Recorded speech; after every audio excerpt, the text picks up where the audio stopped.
오늘 함께 나눌 이야기는 룻기입니다. 여러분은 룻기를 어떤 책으로 알고 계십니까? 단순히 불행하고 가난한 과부라도 마음씨만 고우면 부자 남편 만나서 재혼해서 잘 살 수 있다는 그런 교훈적인 이야기로 알고 계십니까? 아니면은 젊은 과부가 먹고 살기 위해서 나이 많은 남자에게 시집가서 생계를 꾸린 그러한 이야기로 알고 계십니까? 그런 세속적인 이야기가 아니라면은 성경답게 다윗의 계보가 어떠한지를, 다윗이 태어나기 전에 그 다윗의 조상들이 어떠한 삶을 살았는지를 설명해주는 그러한 책일까요? 사실 룻기는 한 권의 완벽한 성경책입니다. 사람들은 성경이 이 66권의 책이 모여서 이 한 권의 완성된 스토리를 만들어낸다고 생각을 하지만은 그러나 그렇지 않습니다. 성경은 각 권, 이 한 권 한 권이 완벽한 성경책입니다. 사실 오늘날처럼 이 성경 전체 66권이 이렇게 한 번에 모여서 이게 성경책이라고 부르게 된 것은 비교적 최근의 일입니다. 이 신약 성경만 하더라도 지금처럼 이 27권의 신약 성경이 한데 모여서 이 신약 전서라는 성경책을 이루게 된 것은 예수님께서 돌아가시고 난 이후에 적어도 이 몇백 년이 지난 그 후의 일입니다. 이 초대교회 당시에는 사실 성경책이라는 이 개념조차도 없었습니다. 가끔씩 이 회람을 통해서 동네마다 돌면서 돌아오는 그런 이 바울의 서신서, 그러니까 편지글이죠. 바울의 이 편지글이나 혹은 기껏해야 사도들의 어록 등이 전승으로 성경의 역할을 대신하고 있었을 뿐이었습니다. 그럼에도 불구하고 중요한 사실은 신약 시대의 사람들은 그러한 이 서신서 한 권, 이 로마서 한 권만으로도 데살로니가 전서 편지 한 통만으로도 구원을 받았을 뿐만 아니라 심지어는 자신의 목숨마저도 내어놓는 그러한 순교마저도 감당할 만큼의 그러한 진정한 신앙생활을 했다라는 데 있을 것입니다. 오늘 살펴볼 이 룻기 또한 이 한 권의 완벽한 성경책입니다. 룻기는 비록 이 4장밖에 안 되는 짧은 이야기 책이지만 여기에는 이 성경 전체가 말하고자 하는 모든 내용들이 하나도 빠짐없이 충실하게 녹아들어 있는 그러한 완벽한 성경책인 것입니다. 비록 구약 성경이지만 이 룻기에는 예수님이 나옵니다. 이스라엘도 등장하고 믿는 자, 즉 성도들의 모습과 믿지 아니하는 자, 그런 불신자들의 모습도 나옵니다. 더욱 중요하게는 이 믿는 자가 어떻게 구원을 얻게 되는지, 그 구원의 과정과 그 구원의 원리까지도 소상하게 다루고 있는 책이 바로 이 룻기서인 것입니다. 오늘은 이런 이야기를 한번 나눠볼까 합니다. 기대해 주시기 바랍니다. 우선 이 룻기서의 특징을 몇 가지 살펴보면은 이 룻기에는 다른 성경책과는 확실하게 구별되는 몇 가지 특징들이 있습니다. 첫 번째로 이 룻기에는 하나님이 등장하지 않습니다. 물론 이 하나님이라는 이름은 몇 번 나오지만 그 내용을 전개하는 데 있어서 이 하나님의 직접적인 개입이나 하나님의 일하심이 전혀 드러나지 않고 있습니다. 그럼에도 불구하고 이 룻기서를 전체적으로 바라본다면은 이 룻기에는 이 하나님의 섭리하심, 이 하나님의 역사를 주관하심이 그 어느 성경책보다도 뚜렷하게 나타나 있음을 쉽게 발견할 수 있습니다. 왜냐하면 이 룻기서의 주인공인 이 이방 여인 룻을 통해서 다윗의 아들 예수님께서 태어나시기 때문입니다. 뿐만 아니라 이 룻기에는 흔히 빌런이라고 일컫는 그 악인들이 등장하지 않는 책이 바로 이 성경의 룻기서입니다.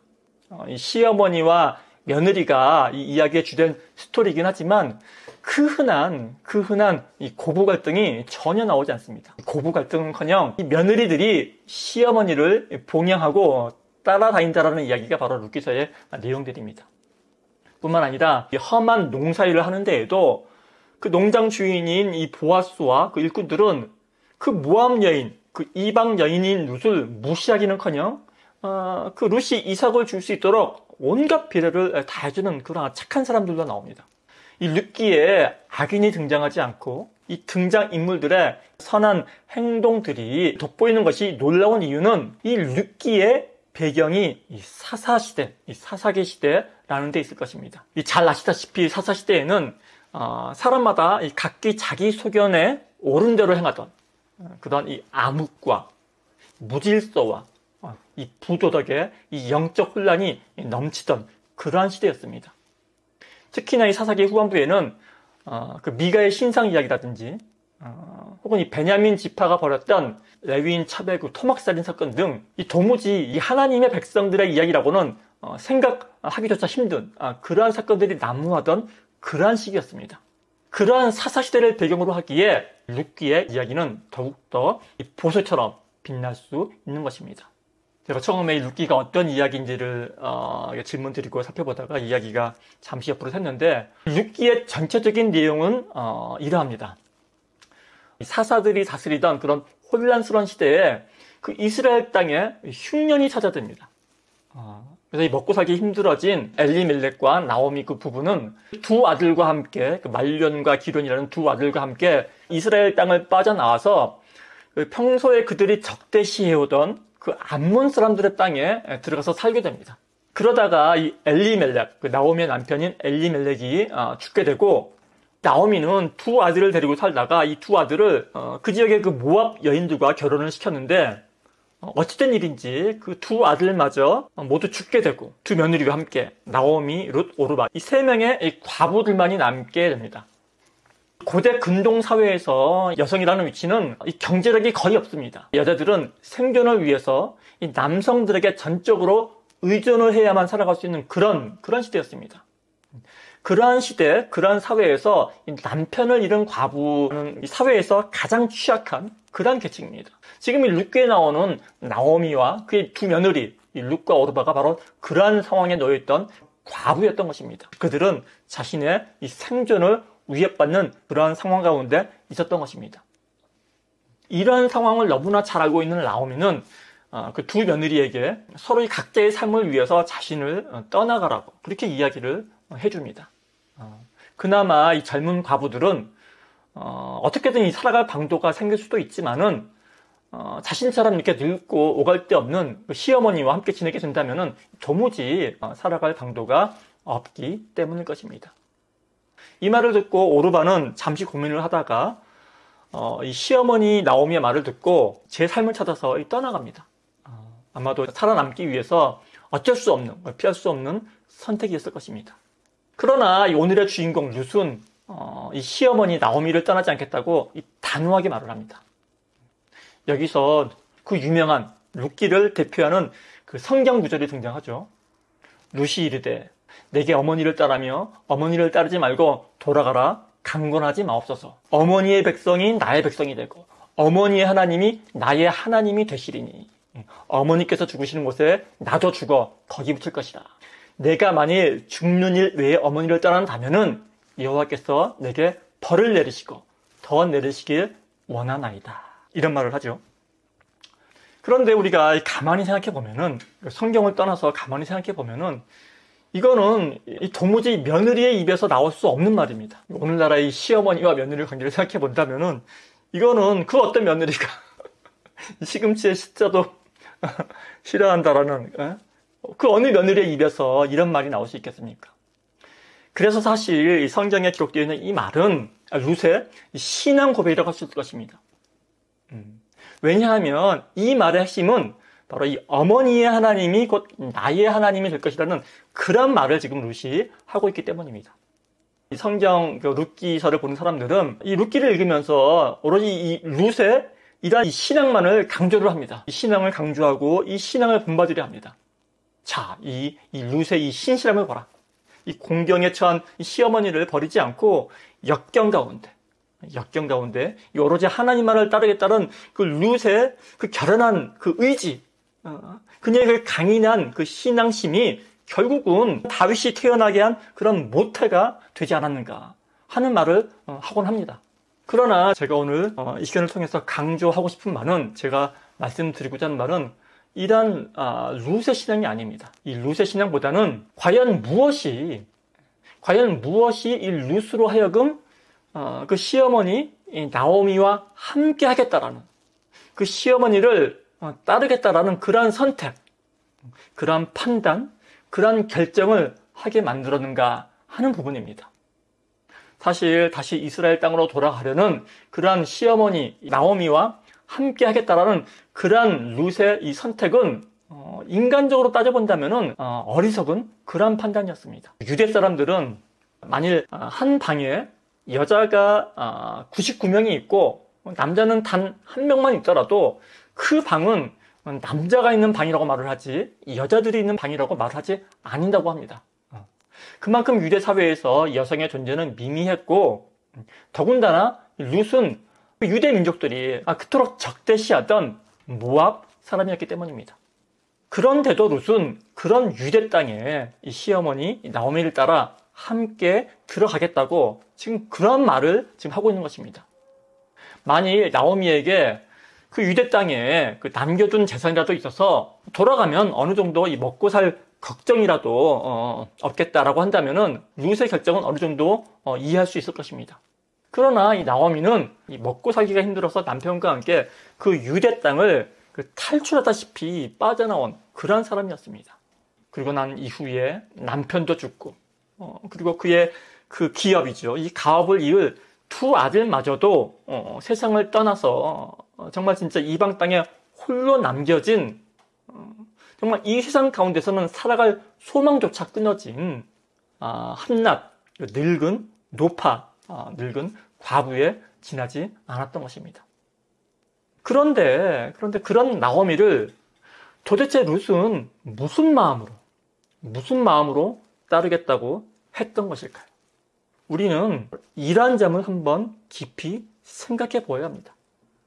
그런데 만일 여기서 우리가 룻기를 읽으면서 그러니까 룻에게는 뭔가 좀 신령한, 뭔가 좀 특별한 아브라함과 같은 믿음의 조상류의 어떤 그런 사람들이 내뿜는 그런 아우라, 왠지 모르게 남들이 알지 못하는 어떤 깨달음이 있고 남들이 보지 못하는 것을 보기에 어떤 그런 특별한 그런 선택을 했을 거야. 평범한 우리 같은 그런 사람들은 알지도 못하고 깨닫지도 못하고 보지도 못하는 그런 뭔가 특별한 깨달음이 있었기에 그래 나오미를 따르겠다는 그런 선택을 했을 거야.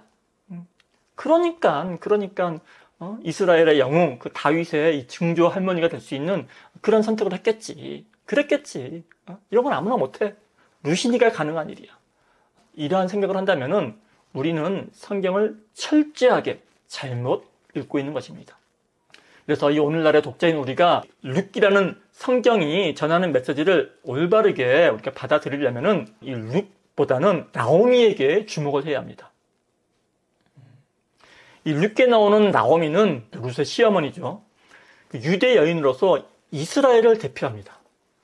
아무런 이 삶의 희망도, 이 소망도 끊어진 그런 사람입니다.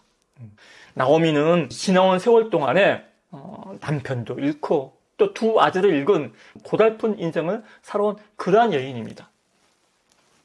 그런데 우리가 이 룻기 1장을 가만히 살펴보면 나오미는 그러한 역경 가운데서도 그 이방 며느리 이 룻과 이 오르바를 이 내 딸들아라고 부르면서 끊임없이 그들의 안위와 그들의 미래를 걱정하며 그들을 챙기는 그러한 모습을 보여줍니다.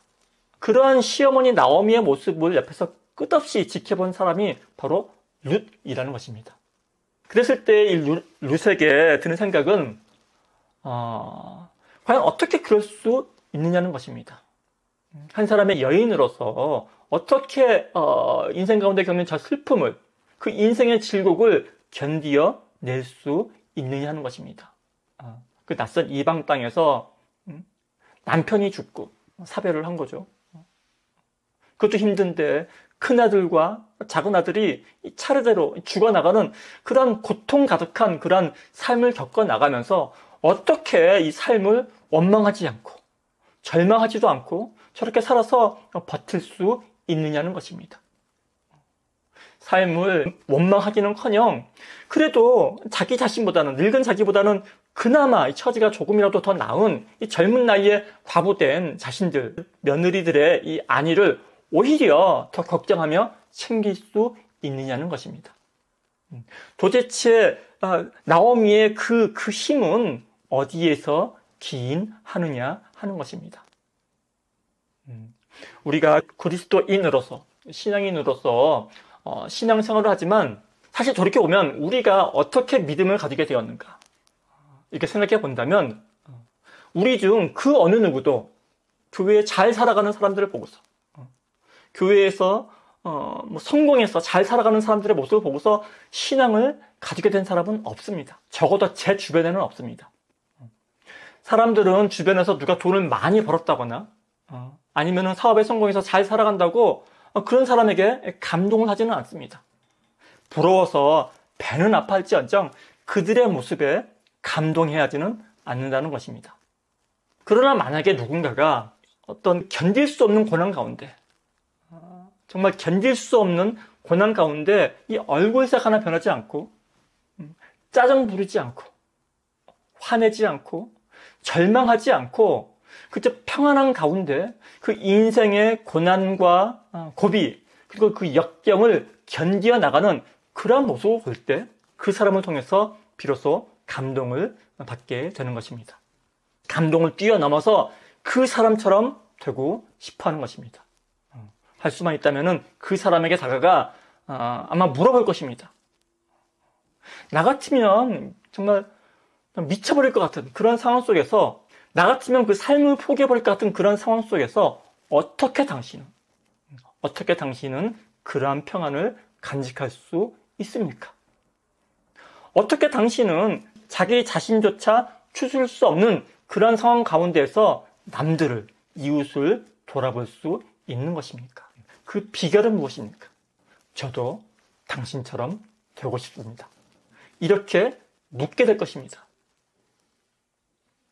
사실 이러한 모습이 참다운 전도의 모습일 것입니다. 우리가 전도지를 들고 이 거리에 나가서 예수님 믿으세요 라고 전도를 하는 것도 물론 귀한 일입니다. 안 하는 것보다 100배 나은 일입니다. 그러나 정말 힘 있는 전도는, 정말 참된 전도는 입이 아닌 자신의 삶으로 보여주는 전도일 것입니다. 자신의 인격으로 하는 전도가 참된 전도일 것입니다. 룻이 시어머니인 나오미에게 온 것이 바로 이런 모습입니다. 불쌍하고 보잘것없는 한낱 늙은 과부 여인에 불과한 나오미를 그런 절망 가운데서도 이 당당하게 설 수 있게 하는, 그 나오미를 나오미답게 하는 그 무엇, 즉 이 나오미의 하나님을 본 것입니다. 그런 룻의 입에서 나온 말이 바로 어머니의 하나님이 곧 나의 하나님이 되리라 하는 그런 신앙 고백인 것입니다. 자신이 지금껏 옆에서 지켜본 그런 시어머니 나오미가 남편을 잃은 슬픔, 차례대로 자신의 그 아들들이 죽어나가는 그런 슬픔 가운데서도 변함없이 며느리인 자신들을 대하고, 변함없이 자신들을 사랑하고, 변함없이 그 며느리들을 아끼는 그러한 성품, 그러한 성품이 바로 그 하나님의 은혜로부터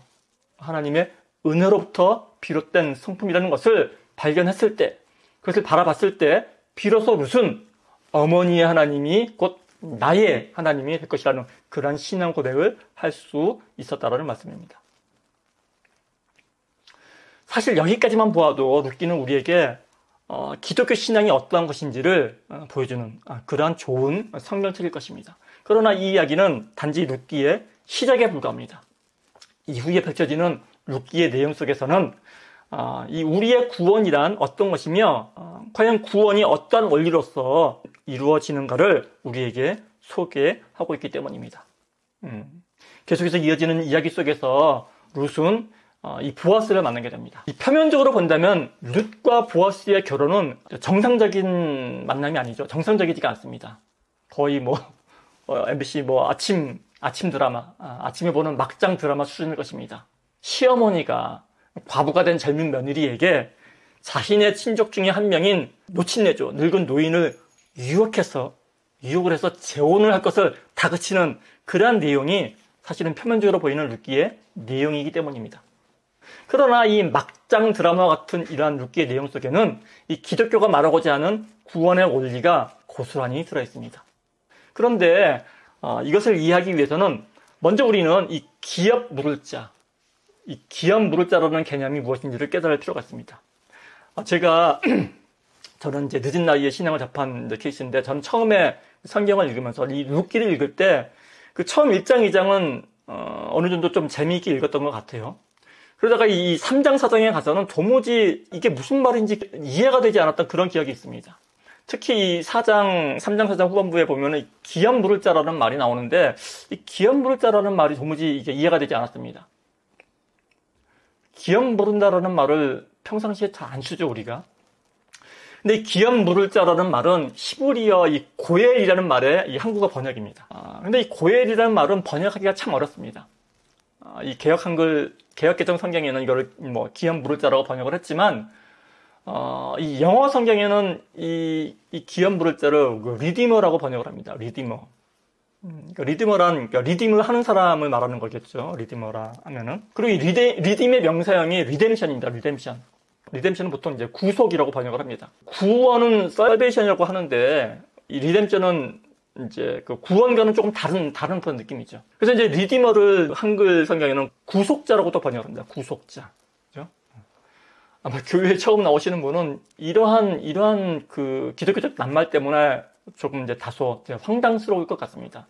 보통 범죄자를 그 체포할 때 그 구속한다고 하지 않습니까? 구속영장을 뭐 청구하고. 좀 이제 그 혼란스러울 텐데, 저도 그런 경험이 있어서 제가 이제 설교를 준비를 하면서, 이 기업 물을 자라는 이 부분을 어떻게 설명하면 좋을까 고민을 한번 해봤는데, 제가 고민하다가 이제 신학적인 설명은 아니고 개인적인 이제 그 비유니까 이제 감안하고 들으시면 좋을 것 같습니다.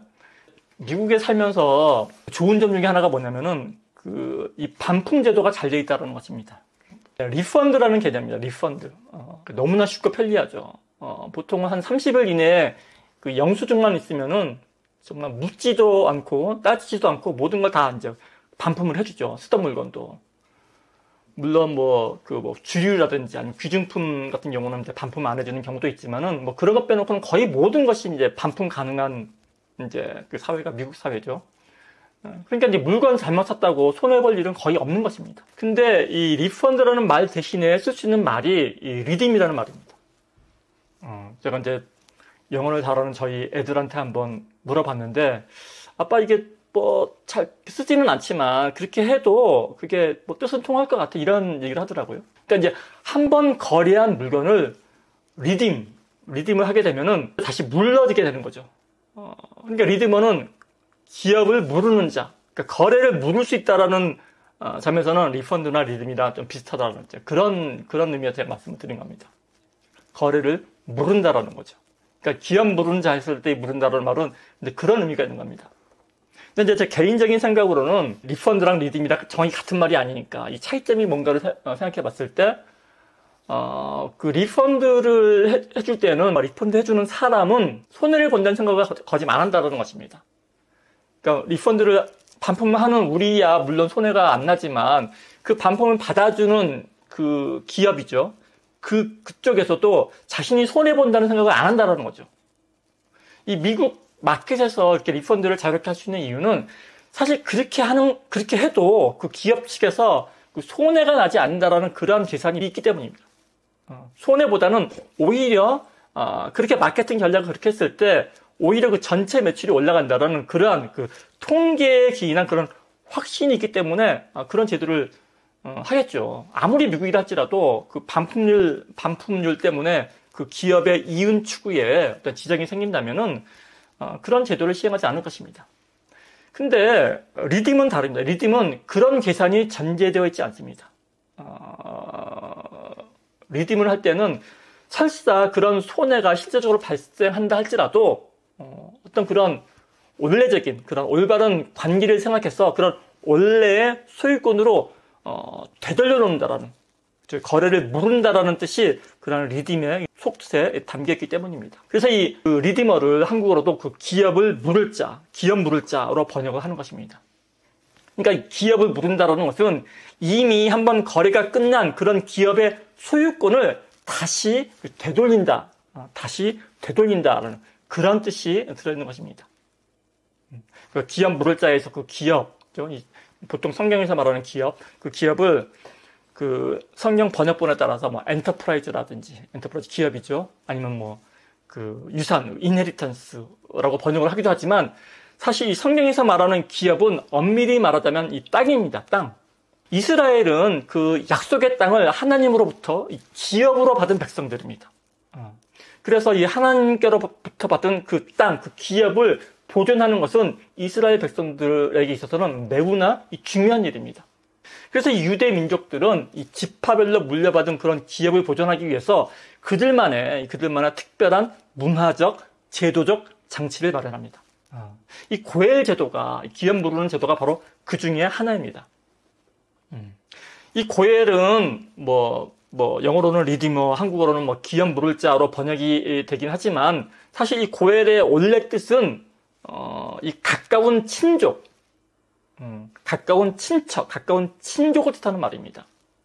여러분들 그 형사 취수자라는 말을 들어보셨을 겁니다. 그 복음서에 보면 그 말이 나오죠. 그 부활을 믿지 않는 사두개인들은 부활을 믿지 않는데 이 부활을 믿지 않는 사두개인들이 예수님께 나와서 이제 그 시험을 삼아서 묻죠. 예수님, 큰 형이 자손을 남기지 않고 죽어서 이 둘째가 그 형수랑 결혼을 했는데 둘째 형 역시 자손이 없이 그냥 죽게 되고 그래서 이제 셋째가 그 형수와 또 결혼을 하게 되고 그렇게 해서 그 7형제가 모두 다 이 한 여자, 한 형수와 결혼을 했는데 근데 이제 다 죽어서 이 부활 때가 되면은 과연 이 여인은 누구의 아내가 되는 것입니까? 이런 질문을 하게 되죠.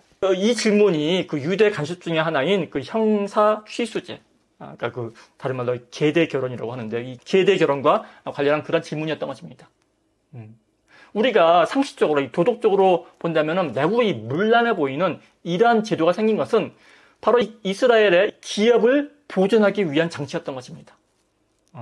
이 형사 취수제가 한 가정 내에서 이 기업을 보존하기 위해서 시행되었던 그런 제도라면은 이 고엘 제도는 이 가족 단위를 벗어나서 이 지파 가운데 가장 가까운 친족이 대신해서 기업을 부르는 그러한 제도였던 것입니다. 이 형사 취수 제도에서는 이 형을 대신해서 형수와 결혼한 이 동생은 자신이 일군 모든 노력과 그러한 이 성과물, 이 결과물들을 자신의 것이 아닌 이 형의 기업으로 돌려놓아야 합니다. 그것이 기업을 모른다라는 그 뜻입니다. 그것을 위해서 하는 것입니다.